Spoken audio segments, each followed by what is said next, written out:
The boy tried to speak, but couldn't. Mr. Sir had him by the throat. "Does anyone see anything wrong with my face?" asked Mr. Sir as he continued to choke the boy. Nobody said anything. Mr. Sir let the boy go. His head banged against the table as he fell to the ground. Mr. Sir stood over him and asked, "How does my face look to you now?" A gurgling sound came out of the mouth, and then he managed to gasp the word, "Fine." "I'm kind of handsome, don't you think?" "Yes, Mr. Sir."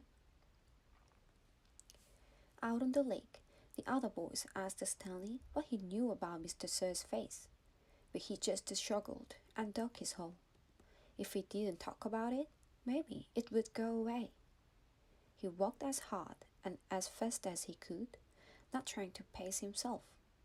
He just wanted to get off the lake and away from Mr. Sir as soon as possible.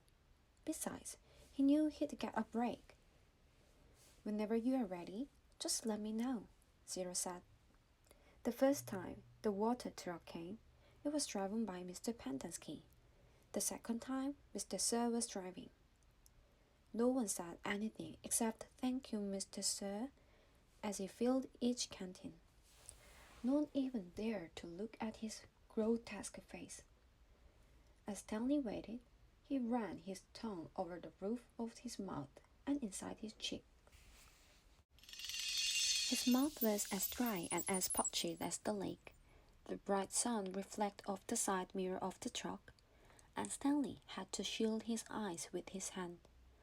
"Thank you, Mr. Sir," said Magnet as he took his canteen from him.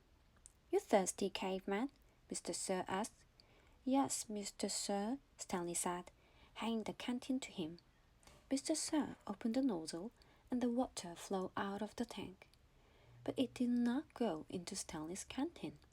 Instead, he held the canteen right next to the stream. Stanley watched the water splatter on the dirt, but it was quickly absorbed by thirsty ground.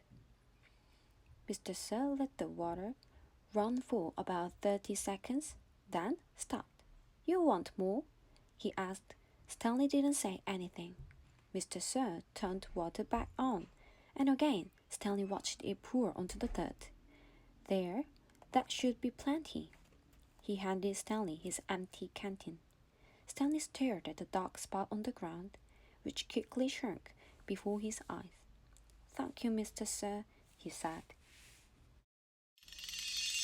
There was a doctor in the town of Green Lake 110 years ago. His name was Dr. Houghton, and whenever people got sick, they would go see Dr. Houghton.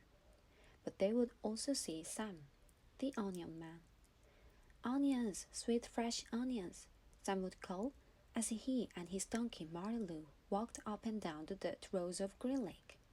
Marty-Lou pulled the cart full of onions. Sam's onion field was somewhere on the other side of the lake. Once or twice a week, he would row across the lake and pick new batch to fill the cart. Sam had big, strong arms, but it would still take all day for him to row across the lake and another day for him to return.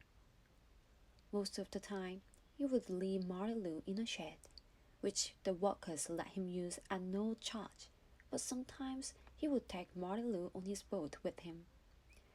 Sam claimed that Marty-Lou was almost 50 years old, which was, and still is, extraordinarily old for a donkey.